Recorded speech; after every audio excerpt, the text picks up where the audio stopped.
Sanibonani ithandwa zezulu ekuseni nikhuluma nesandla sakhe ubaba umchunu ucelani ngokwadlongolo ePitretifu.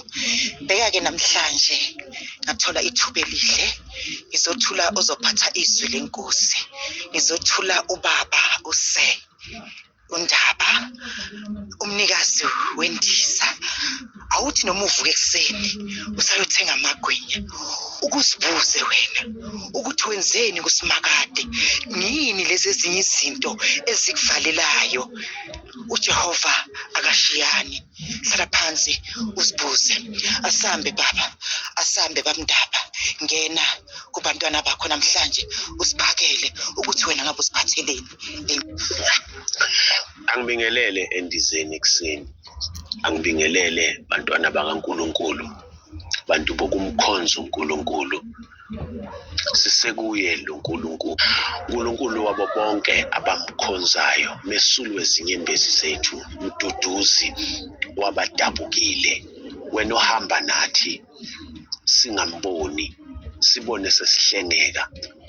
Sibonga umoya engcwele wokulunga namanje uNkulunkulu ohlezi phezulu kwethu. Hlala olimini-ke manje kumina ngizophaka izwi lakhe endizeni lapho sithi khona sisendizeni kwindumiso National WhatsApp Gospel Group. Namanje uNkulunkulu omuhle kuze kube phakade. Amen.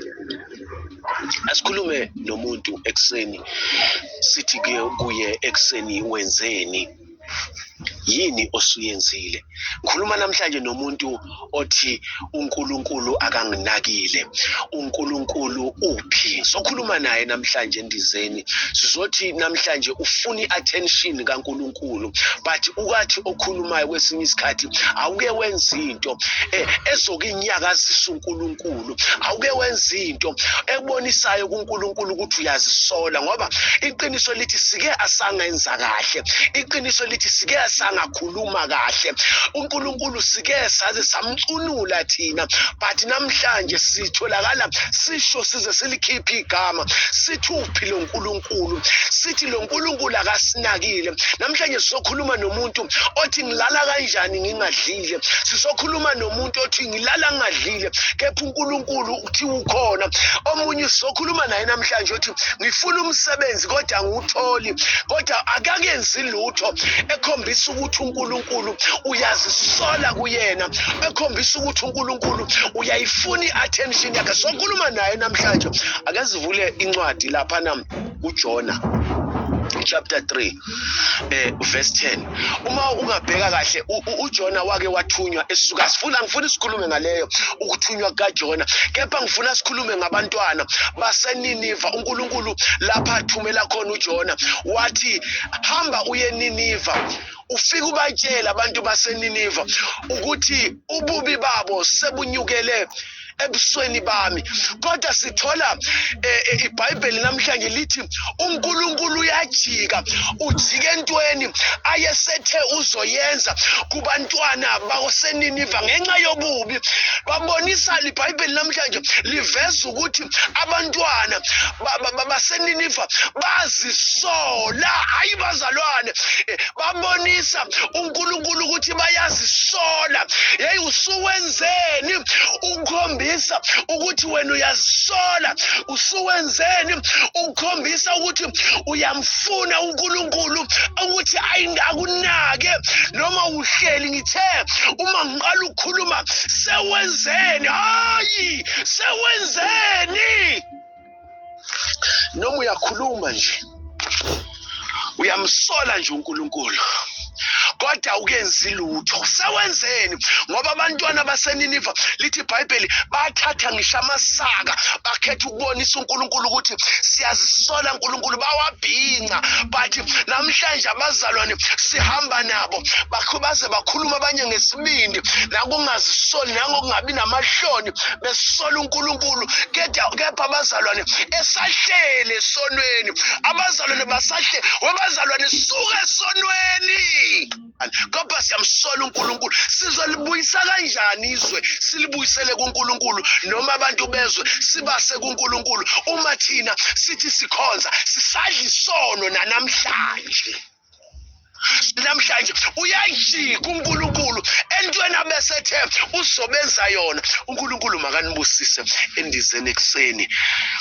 Ngiyabonga bazalwane, sengathi lelizwi belingafika lithola indawo enhlizweni yakho. Sengathi lelizwi belingafika enhlizweni yakho nasempilweni yakho luwenza umehluko elithi uNkulunkulu uyajika entweni abesethe uzoyenza bona, bese uNkulunkulu ekwazi ukusinaka. Ake sikhulekeni sithi uNkulunkulu sinake, sithi uNkulunkulu sibheke, kepha sibonise ngokwenza kwethu nangokukhuluma kwethu, sibonise nangabantu ebesikade sihamba nabo. If it means ukuthi sibashintshe abantu just because sifuna attention kaNkulunkulu. uNkulunkulu makanibusise nonke endizeni, sisendizeni kwindumiso National WhatsApp Gospel Group namhlanje.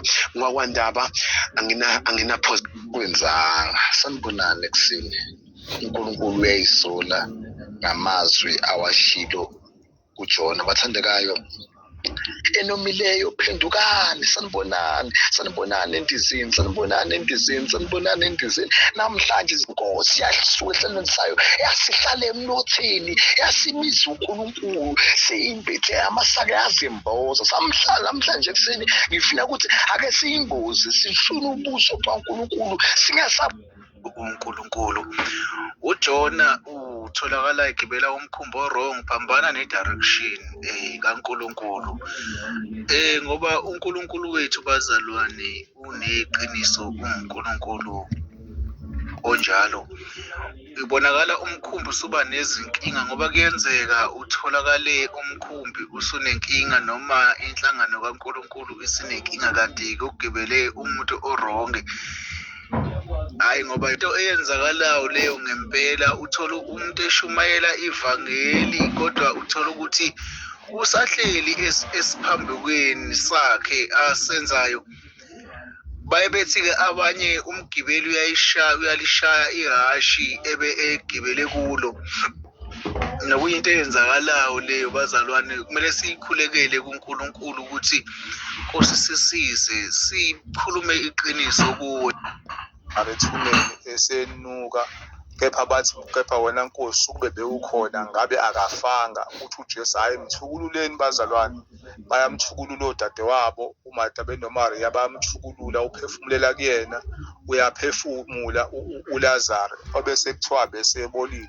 Yebanda nonke ngizwa izwi ngingabazi ubuso, ngingazi nokuthi ubani, ngisikhohlela nokuthi ubani uSiphizi namhlanje. Kopha izwi ilona elikhulu kunomuntu olifundile, ngoba Awu, amen moli, kunjalo ncike Nkosi.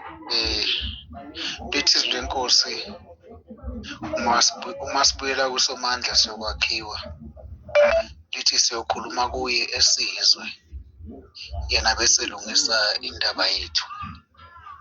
Igazi likaJesu lingalinganiselwa nenani elibize kakhulu, alikho inani engalinganiswa negazi likaJesu.